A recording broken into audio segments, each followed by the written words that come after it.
Welcome to the For the Reef podcast. Each week we bring our fish nerd conversations from the fish room floor to your living room. We try to bridge the gap between the saltwater aquarium hobby and coral reef conservation.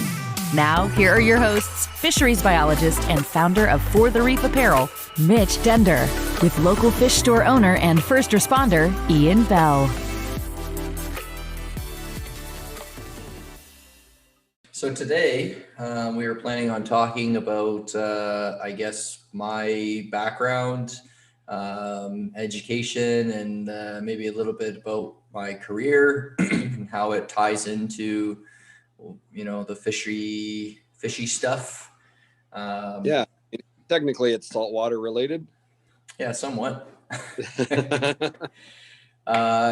So we...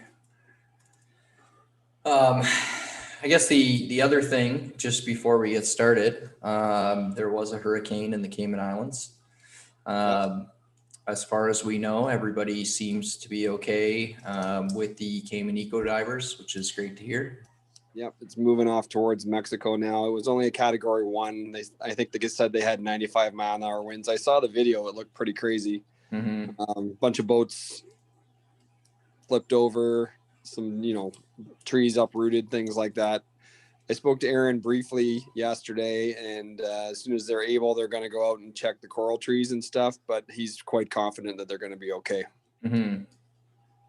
Yeah, I mean, as bad as hurricanes are, and there's definitely examples of when they caused a lot of damage that, inflicted some lasting pain. Examples are like the Florida Keys, when some of those storms have damaged the reefs there, but big storms obviously play a critical role in spreading coral reefs as well. So it's not, as long as the reef is healthy, not only is the reef protecting the shoreline from the wave action and all of that, it's also a potential chance for the corals to fragment and spread. So hopefully that's what Aaron is seeing out there when he gets back in the water, and we'll have to follow up with him.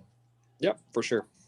I also have to say, Ian, you working off your phone right now, you're crystal clear. Oh, good. I've never seen you so clearly. I thought you were a lot better looking. Well, sorry to disappoint you. So yeah, I guess getting into it. I guess, Ian, you've asked a few times for this episode. Yeah, Mitch always loves to tell me how he went to the number 2 school in his field. This is sort of a running joke. So I thought it was about time we talk about what his field is, where he gained his expertise that he brings to the podcast. And he always gets quite excited about it. So I'm interested to hear what he has to tell you all.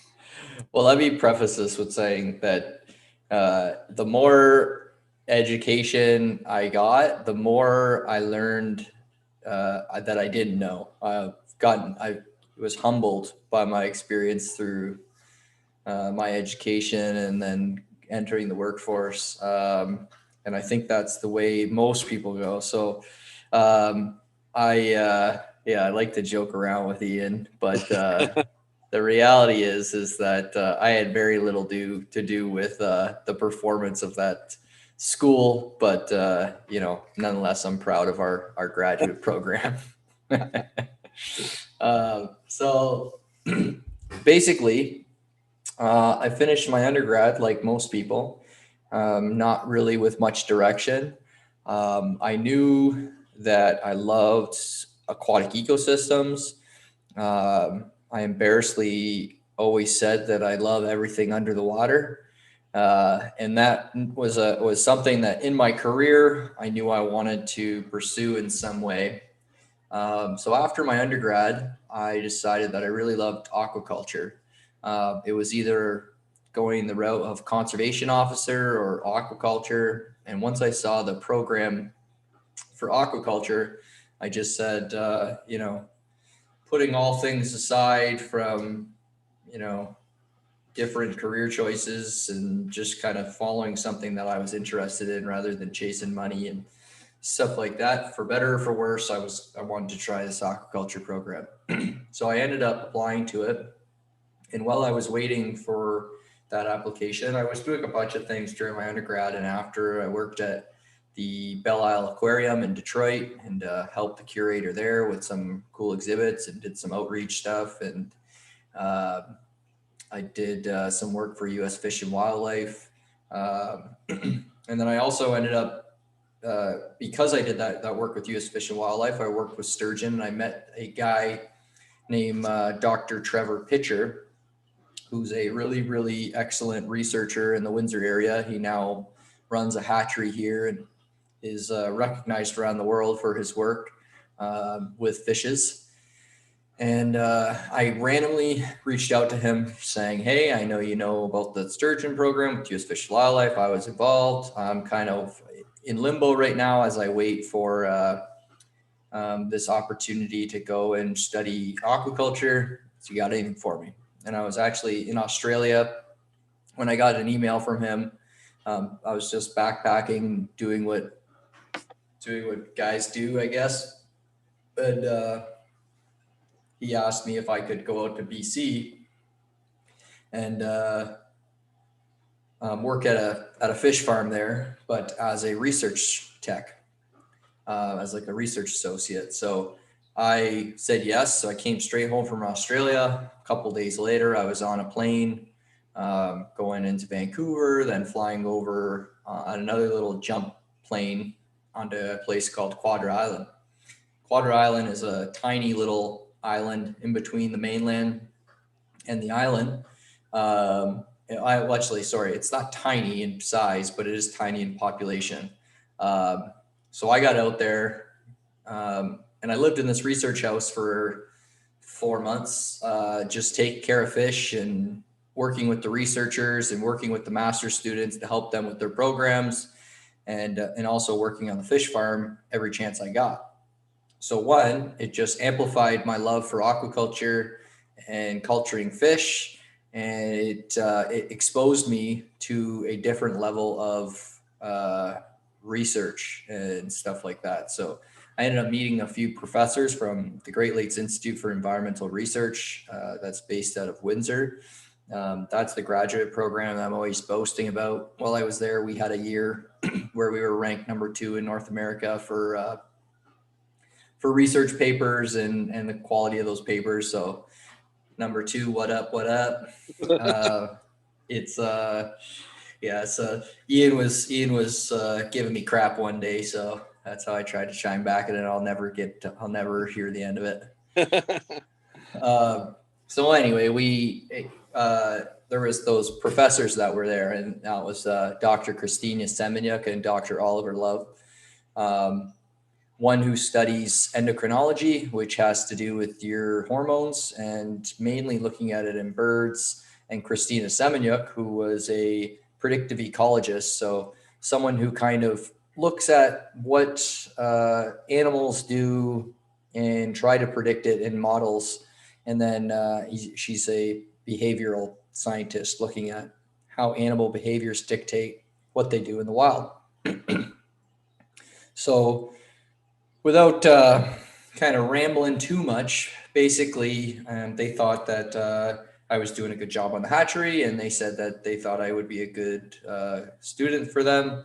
So they offered me a graduate program. To get into GLEAR, it's really tough. And to be frank, based solely off my grades, because it's that competitive to get in there, no chance. So it was a really awesome opportunity for me to get in there and follow this passion. So I took it. I went to GLEAR. I worked as a research associate for them for about a year, prepping for my master's, and then I started my master's. So it was a master's technically in environmental science, but it was specializing in fish biology, of course. And that project sent me back out to BC, studying the interactions between salmon hormones and their behaviors.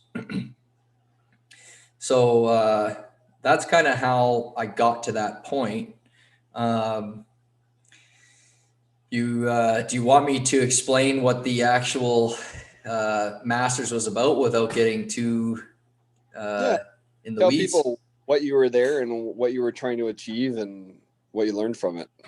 Yeah. So from that point, it was a big jump for me, really, to be dead honest with you. I played football at the university while I was in school, and I really loved it, and I put everything into it in school, and I did all right in school, and but it wasn't my priority, and I made it through, but whatever. And then I got into this master's program that was a really challenging program. And it was kind of a kick in the rear end to focus and dial in. And that's exactly what I had to do. And I just kind of gave it my all for 2 years, trying to complete this thesis. So when I went out there, I lived in this research house, and we had 9 different populations of Chinook salmon. So I'm going to do my best to explain this in a way that doesn't get too far in the weeds, but there's a lot of moving parts here. But basically, in aquaculture, you have a lot of different types of fish that are raised in aquaculture. So I'm sure you're familiar with Chinook salmon, which is a Pacific salmon. It's big. It's very similar in size and shape to the Atlantic salmon. Atlantic salmon is the salmon that most people, when they're going to a grocery store and they're buying salmon from Chile and Norway and stuff like that, that's Atlantic salmon. It's probably, it definitely is just the most commercially raised salmonid in the world. So on the West Coast there at Yale, which is Yellow Island Aquaculture, they raise Chinook salmon. And the reason they do that is because Chinooks are native to the Pacific coast, and they wanted to raise a native fish rather than bring in a fish that was non-native, because of all the potential problems that go along with raising non-native fish. To name a few things, there is when you have a non-native fish who's been selected over decades to live in captivity, like the Atlantic salmon has, you bring them into captivity and they can live in really, really dense populations. So the density in the pen is outrageous. There's hundreds of thousands of fish sometimes in those pens. They're really tightly packed in. And that leads to a lot of different problems, from impacts to the sea floor to excess nutrients, just like in your aquarium, where if you overstock your tank, you're going to get nutrient problems, and it's going to cause a slew of problems. Same thing goes with fish farming. When you got too many fish, it just causes a lot of problems. So then you have that. And then there's all these other things where, for example, pests. And one video that just came out, have you seen Seaspiracy? Yeah, it's I'm on mute. yeah. No, Seaspiracy is this documentary that just came out on Netflix, and a lot of people have been messaging me about it and have been pretty affected by it. One of the things they show in that documentary is sea lice and the effects of sea lice on salmon. So to us aquarists, sea lice is basically a copepod. And that copepod is parasitic and it attaches to the outside of the fish, chews on them like ick, and causes wounds that eventually cause disease, that eventually causes the death of the fish. And when populations of copepods get too high, just like the old tipping point discussion we've had before, when they get too high, they start to proliferate in the wild, and then they spread from these from these fish farms out onto wild fish. So then you find more sea lice on wild fish. So it's a big problem. And one of the main reasons why that happens is, of course, because of the high density that Atlantic salmon are farmed in, but it's also because of Atlantic salmon don't have any natural ways of getting the parasites that are on the Pacific coast, and where Chinook salmon do. So, for example, Atlantic salmon on the Atlantic coast, they'll do things like they swim under the ice, really cold water, and that kind of freezes them off. They also do brushing, and they hit off the seafloor, stuff like that to get them off, and it works. And then Chinook salmon have a natural slime coat, just like most fish do. They create this slime which gets the parasites off them. So you don't have those problems with Chinook salmon. You don't have a whole bunch of different problems when raising Chinook salmon compared to Atlantic salmon. So this is a species of fish raised in its native water, and because of that, it's a lot better off. If you were to look at the seafloor under the sea pens at Yale, you can't even tell the difference. It's almost like a coral reef in that there's life everywhere. There's crabs covering the nets, there's sea slugs, there's urchins, there's everything around these sea pens, flourishing around these sea pens. So it's, in my opinion, sustainable farming. So one thing that's happened is Atlantic salmon have been raised in captivity for so long that they've been selected for. Just the same as any of our native fishes. Yellow tang's a good example. If we keep breeding them in captivity, the more we do that, the better those yellow tangs are going to be for captivity. And it's a reason when you go to the store and you buy fish, buy the captive bred fish, because not only are they more sustainable, they're more likely to survive in your tank. They've been selected for life in aquariums, and yellow tangs of the future are going to be even hardier than they were in the past. So that's great. So that's the same idea that needs to happen in fish farming. So basically the Chinook salmon, not very many people farm them. So we have to begin selecting them. So now that that's all kind of laid out, that's kind of the idea of why Yale exists and why research is being done. So in order to figure out what the best populations of fish are, on this study, we took 9 different populations of wild Chinook salmon, all males. So we took sperm from 9 different wild populations of salmon, of Chinook salmon, all across the BC coast. And then we took that sperm and we crossed it with females of a domestic broodstock that Yale had. So basically you have the female here and you have these 9 different populations, and you're crossing them all with these lined up populations, and you're figuring out which cross is the best to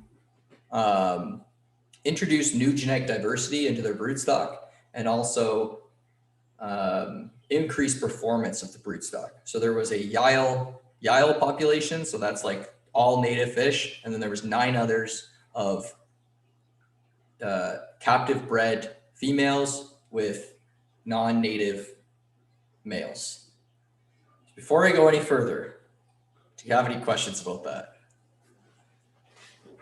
Is there are these fish all kept captive, even the ones that you're captive breeding, or are they released? And is there any issue releasing the captive bred into the wild? Yeah, these are all kept captive. There are problems when releasing captive bred fish out into the wild. And this is getting pretty sciencey, but I'll explain anyway. Well, think about it this way. If you have a fish that's kind of bred for captivity, physiologically, it's different than its wild counterparts. So then you introduce them into the wild, and if for some reason that captive bred fish end up competing and beating the wild fish, then that causes problems. Or if they're housing any type of disease because they haven't been exposed to different waterways, that creates a problem. And there's also issues with feeding, right? Like native fish get out there, they start eating all the food, but then native fish don't really know, or captive raised fish get out there and start taking all the food, and they don't even know where they're supposed to spawn. So you end up cutting off the population, and it's just not good. So what they do to stop that, and this is the coolest thing I think in the world, Yale developed a technique there to commercially create triploids. So think of it this way: you have, human beings have 2 sets of chromosomes. The salmon triploids would have 3, basically, if you remember the stages of meiosis, at that final stage, and any time when the eggs are merging, there's a polar body that sits on the outside of the egg. And a lot of times what happens is that will fall off. But what happens when eggs are put under pressure, that polar body moves in and it creates another set of chromosomes, basically. I'm not a geneticist, but that's the best explanation that I think I could give on it. If you think of it this way, what an example of how that happens is in the wild is if eggs are under a waterfall and the pressure from the water is hitting the eggs as they're developing, it can create triploids. So it's actually a naturally occurring thing. All that Yile does is they take the eggs, they put them in this big machine, and it pressurizes the eggs at that specific stage of their development, and it creates triploids. Triploids are basically all females, and they only grow to teenage, they only develop to basically teenagers. So the entire farm is teenage girls, basically. So the really, really nice thing about that, by having a bunch of teenage girls out there, is one, there's no interbreeding. There's no, if a fish were to, so they're all sterile, right? Because they stay these teenage girls because they're triploids. If they enter the wild, they can't repopulate. So that's a really great thing. The other nice thing for the farmer is that these triploids don't sexually mature. So that means that their flesh doesn't degrade. One thing that happens in salmon aquaculture is the fish hits a certain span in its life, and then it sexually matures, and then the flesh quality degrades really, really fast. So that's a big problem, because now as a farmer, you're put in a position where I got to get rid of this salmon, the fillets, even if, because the flesh is degrading, which puts them at the whims of the market. If the market is paying a small amount of money for salmon at that year or that month, and your fish are starting to sexually mature, it doesn't matter. You got to sell them. Where with triploids, they can live for 7-8 years as non-sexually matured fish, and you can sell them anytime, and the quality doesn't go down. Gotcha. So that's a really good way that they prevent mixing with wild populations, and that's pretty crazy. And I'm going to throw this one in just for fun. If there are people listening that want to hear this part, it's kind of crazy. So, okay, what is it called? They're hermaphrodites. So some salmon will be born hermaphroditic, which means they have both male and female parts. Got it? So you can take a female. So what Yile did is they took a female fish from their captive bred broodstock that was a hermaphroditic female, or whatever, a hermaphroditic salmon, and then they crossed it with itself. So they took egg and sperm from the same individual and crossed it with itself to create fertilized eggs. Okay. So the reason why you do that is because now you've controlled for maternal effects. So what we want to know is which one of these 9 populations are the best for increasing performance in aquaculture. We don't care how good Yile is. We want to know which one of these populations is best to go out, grab some new genetic diversity, input it into your broodstock to increase the genetic diversity in your broodstock. So these females are all clones of each other. So all of these Yile stock, all of the female broodstock, they're all clones. So there was like 30, 40 female clones per se that were crossed with these 9 different populations. So any differences in the performance of the fish is coming from the genetics of the wild population. Is that making sense? Yep. Yeah. So this is like some pretty wild stuff. And by doing that led to part of my study. And my role in this project was to look at the interactions between hormones and behaviors. So what it's called, what the title of my thesis was using phenotypic oh my God, I'm embarrassed. I can't even remember. Using phenotypic integration to explain interpopulation variation in Chinook salmon. So that's a long way of saying phenotypic integration is a separate thing. I'll explain that in a second. But we're using phenotypic integration to explain interpopulation, which just means the difference between each population, variations, changes in growth of Chinook salmon. So I was looking at how the interactions between hormones and behaviors affected the performance of Chinook salmon.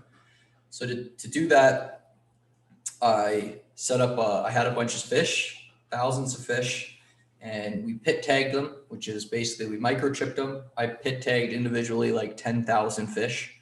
And I took blood from them at 2 different life stages. And then that's how I looked at the blood for the hormones. And then for the behaviors, I set up GoPros all over these pens. And I watched thousands upon thousands of hours of video with sheets in front of me and marking what the fish were doing based on certain criteria. I was going to ask, when you say behavior, what are you watching? What are you looking for?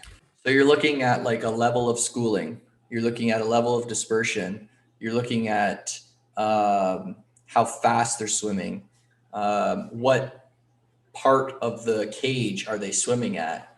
Are they all swimming cohesively in the same direction? Those were some of just the different things that I was looking for.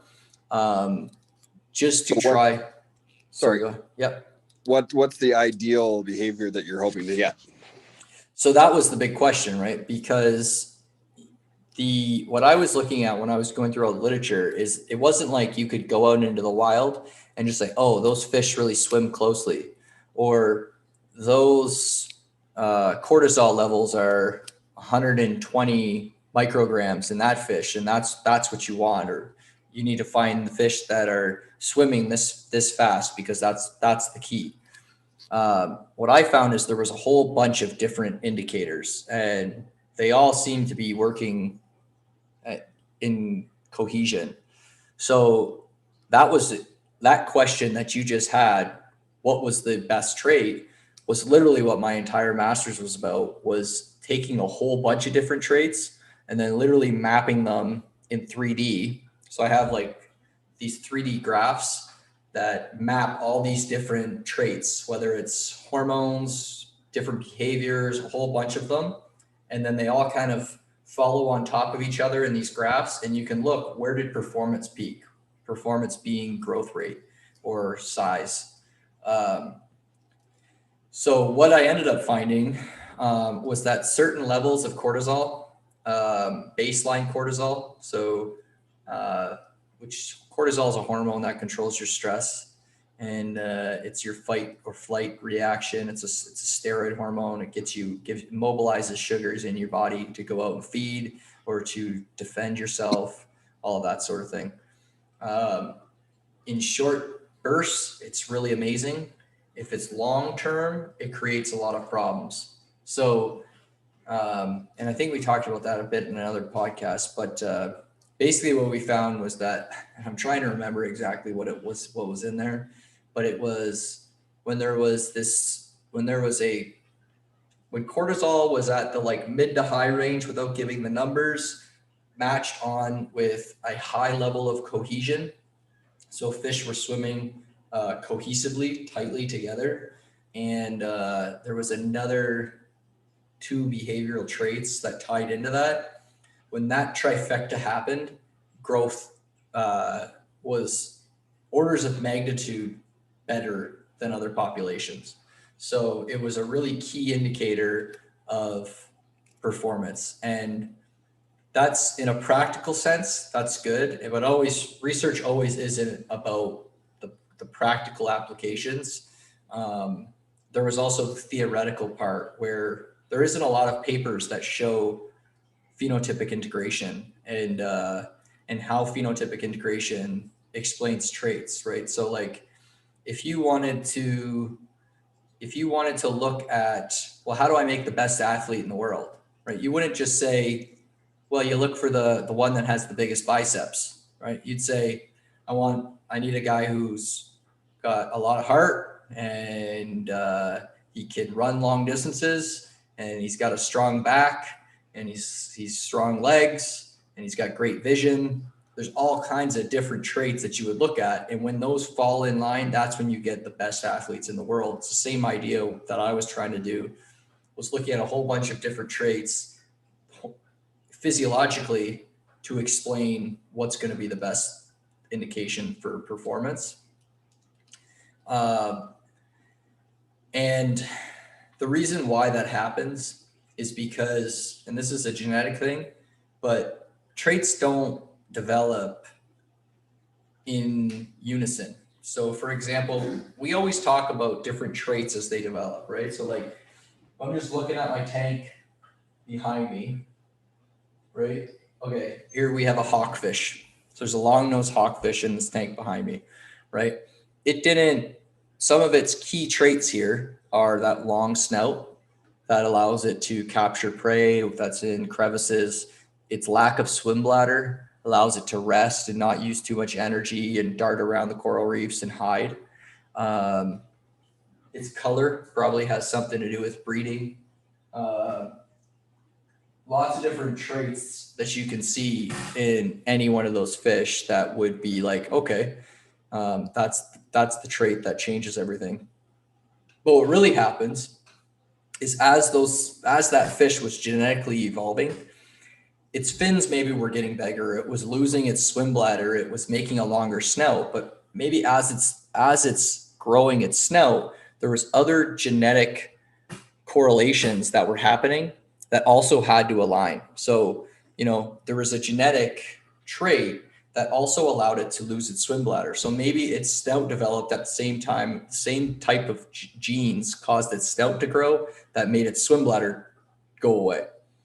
But it just so happened that correlational selection for that hawkfish actually worked really, really well, because traits don't change in concert. If you were to go into that hawkfish's genes and say, I want to remove its snout, if you were to go in there and just remove the gene, you found the gene inside of its DNA that created its snout length, and you just removed it, there would be all kinds of other downstream problems that happened, because genes don't develop on their own. They develop correlationally. So other traits that hawkfish had, it would probably lose them, problems would happen, it might get sick, all of that sort of thing. And it's something to think about even as human beings, right? Like if genetic alterations to your DNA, if we ever get to that point, there's got to be a lot of thought of how much do we know about our genes to say like, oh, Mitch has a really big nose. Let's take that out of his baby's future, right? So then you take out the big nose gene, but maybe that causes a whole bunch of other problems, right? So that's actually like something that might happen. So it's as crazy as it sounds, it's just like a real thing. But yeah, that's kind of the gist of it. While I was out there in Yellow Island, it was some of the best experiences of my life. I worked on not only my project, I worked on a whole bunch of other amazing projects while I was out there. Got to see a lot of marine life and spend a lot of time near the ocean. And it was a really wild time. Yeah, I'm trying to develop a couple of questions here and see if I can get them out and make sense. So do you think, and we've talked before about sometimes how it can appear that there's a disconnect between our hobby and science. Yeah. And sometimes science is saying they've discovered things that hobbyists have been doing for years and vice versa. Yeah. And you sometimes wish if they chatted more, like, would that help things? Do you think that that's the same thing in the industry you're working in? Like, do you think that there's stuff that the fisheries could help the new and upcoming saltwater breeders and vice Mm-hmm. versa to forward their work there? Oh, 100%. Like you have, so the big thing with science is these trials need to be replicable. So they need to be able to be replicated.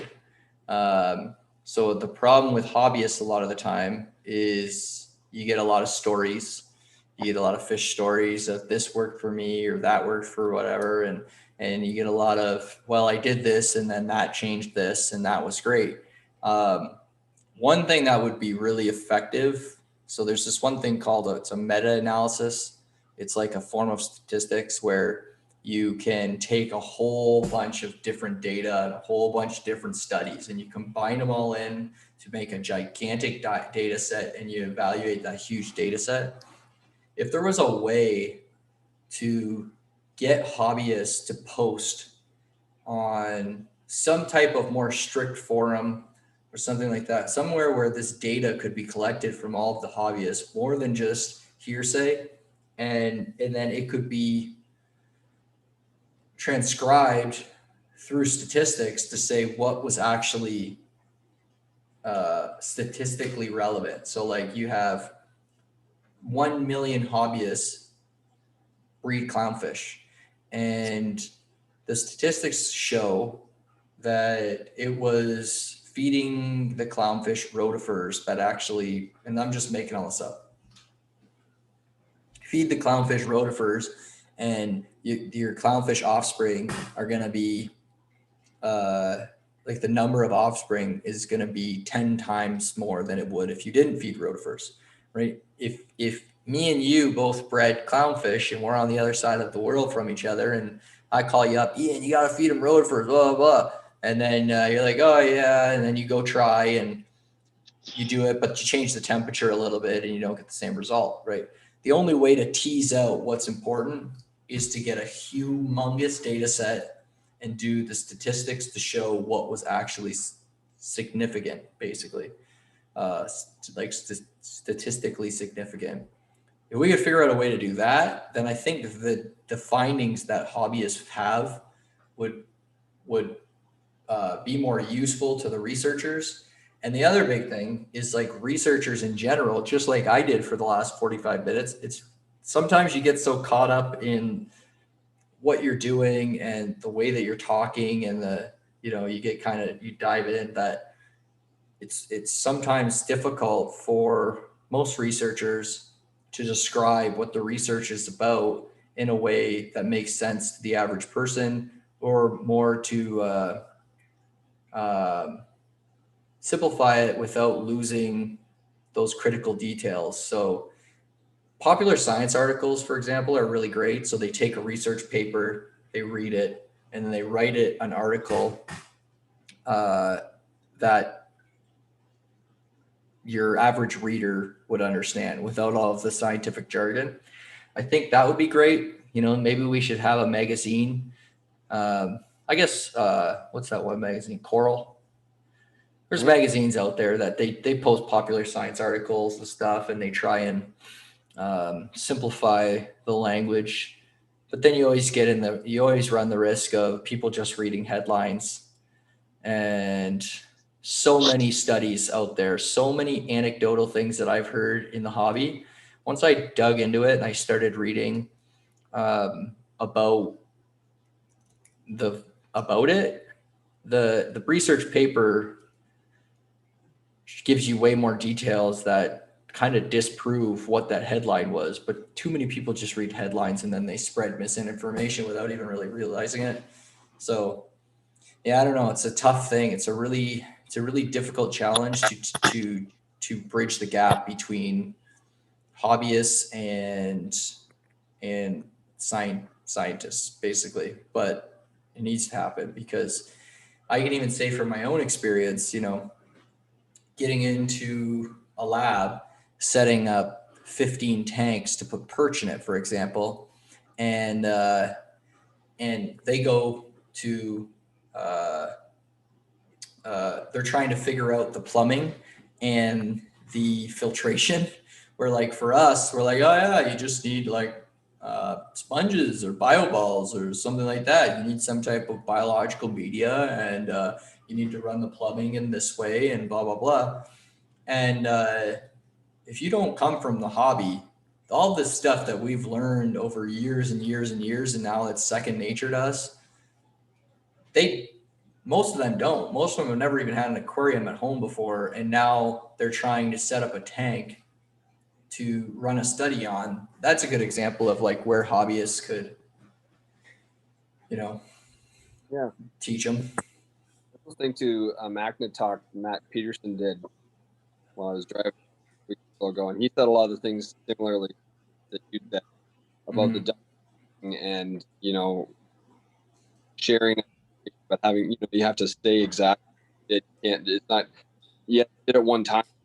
Well, great. I'm cool you did that, but how did you do it? Can you replicate that kind of thing? So Yeah, and so Ian was breaking up there a little bit, but the talk that he's talking about, if you guys want to check it out, it's actually on the BRS TV podcast, and it's one of the Magna talks on there, and it was about dotty backs and stuff like that. It's for sure spreading information, open discussions, open forums, and free scientific literature would be amazing. And I say it all the time. Now that I'm not in school, I don't have free access to all of these different sites where you can pull scientific literature for. So anytime I do, I got to pay for it. And it just feels like it's really unfortunate. There should be another way to get researchers paid. And I think researchers are the most underpaid professionals in the world. And there should be a better way to get them paid other than them having to sell the research. But I think research should be free. I think it should be all open forum, and people should be able to access that stuff, because otherwise you're just putting most average people, they want to know more and they want to learn. But if they go to look up a research paper and the paper costs them $30 to read, they're not going to do it, right? They're going to just depend on popular science articles and whatever they can get their hands on. But if that article was free, there'd be a lot better chance that real good evidence gets to the average person who's reading it. And then it would really help with, spreading the truth about some of these papers and letting people decide what they think about the paper, rather than letting somebody else decide what they think about the paper and then writing a separate report that you've got to read, because then you've got telephone effect going on. Me and you, Ian, could read the exact same research paper and come up with completely different opinions about it. Like, you might think it's complete BS. You might see a bunch of problems in their study. You might, because everybody thinks about things differently, where I might think it's perfect. So that needs to be done by the individual person. That's one other problem though with popular science articles, but yeah, different kind of thing. But I think too, one thing that people will want to know, and it was something that I really wanted to know when I was kind of going through school and trying to figure out how I can get more involved with my career and being involved in the fisheries world.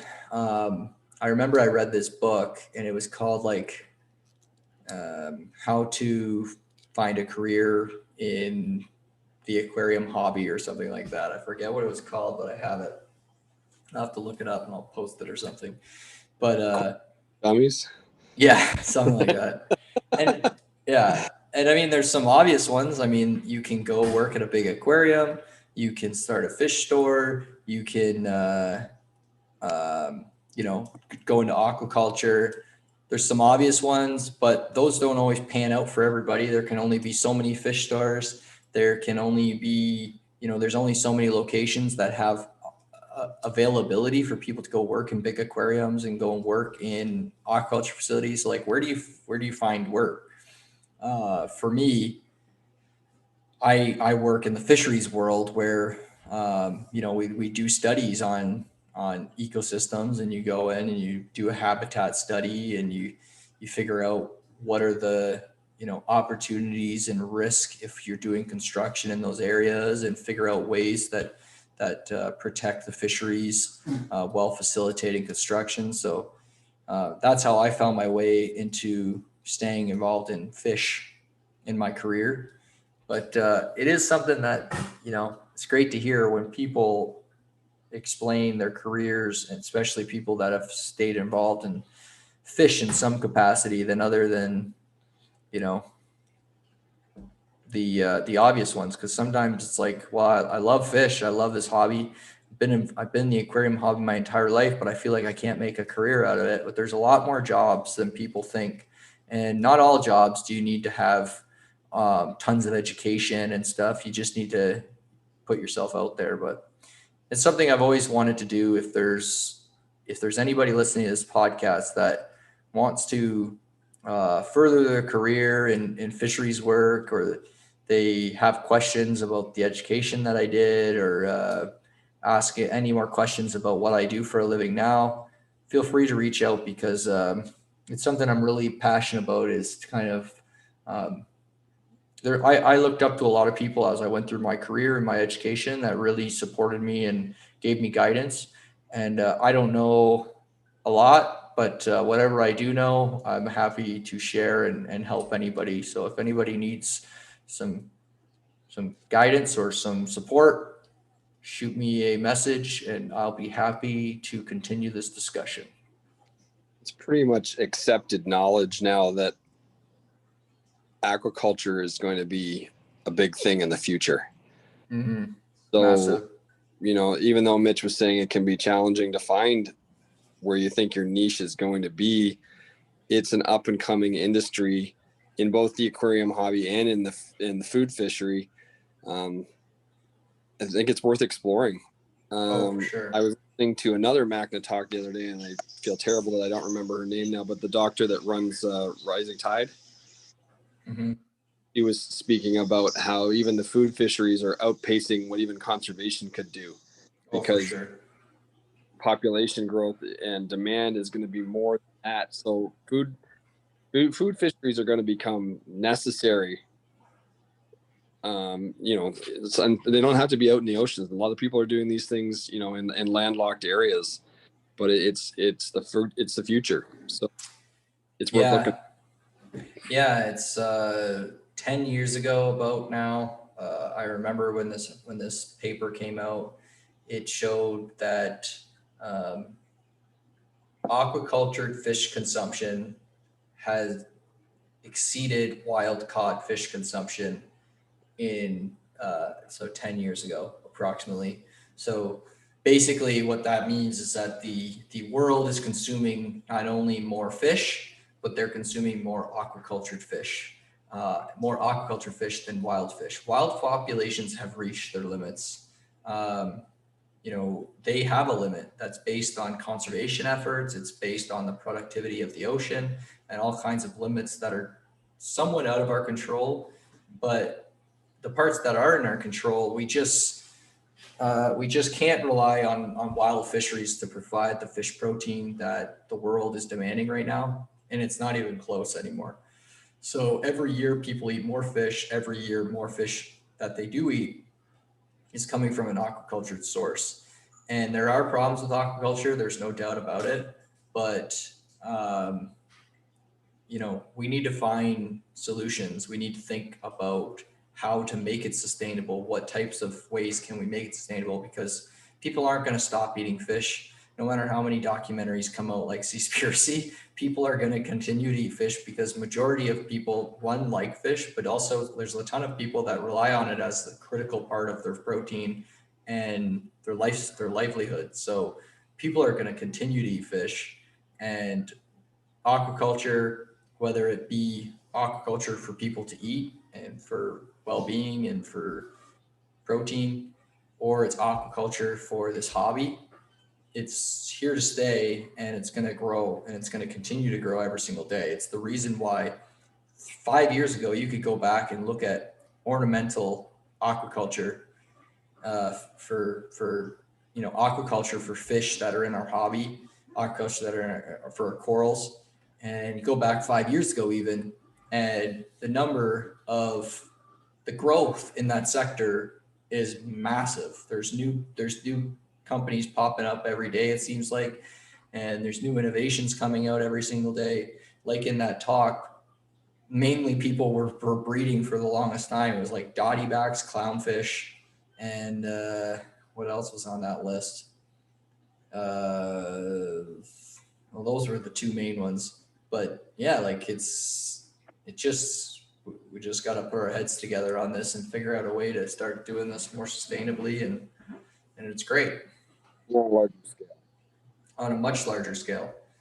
So that's why everybody too, as the hobbyist, challenge yourself, go out there, set up a couple tanks and try to rear your fish on your own.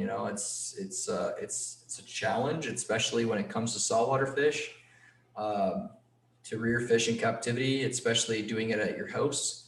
But if you've got a little bit of space and you've got some time, there's lots of great information out there. Is it ORA? Is that the site I'm thinking of, Ian? The ornamental. Oh no, MBI. MBI. So yeah, Marine Beat Breeders Initiative. Is that what it's for? So they there's tons of great information on there. I've tried raising clownfish. I've raised bang guys.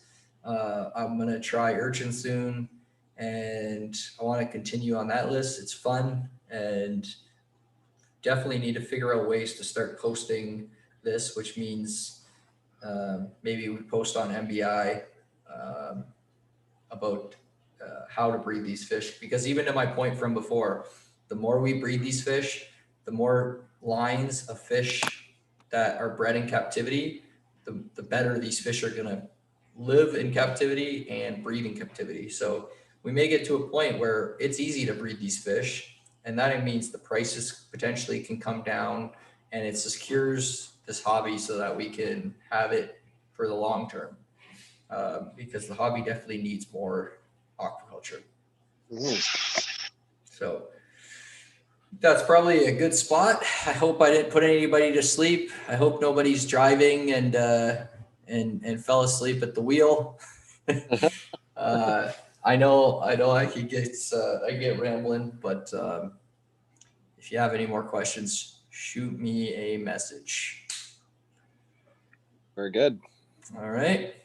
Well, till next time, we're hoping to have a guest on next show, and we're going to continue to try and pump these out regularly. Thank you to everybody who listens. Means a lot to us.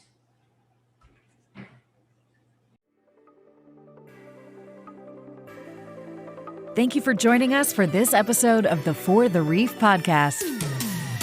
As always, you can reach us at forthereefpodcast@gmail.com or via our websites forthereef.com or sustainablemarinecanada.ca. If you would like to get involved and help the reef restoration efforts, check out our friends at CaymanEcoDivers.com. We hope you enjoyed today's podcast. Please hit subscribe and join us for the next episode coming soon.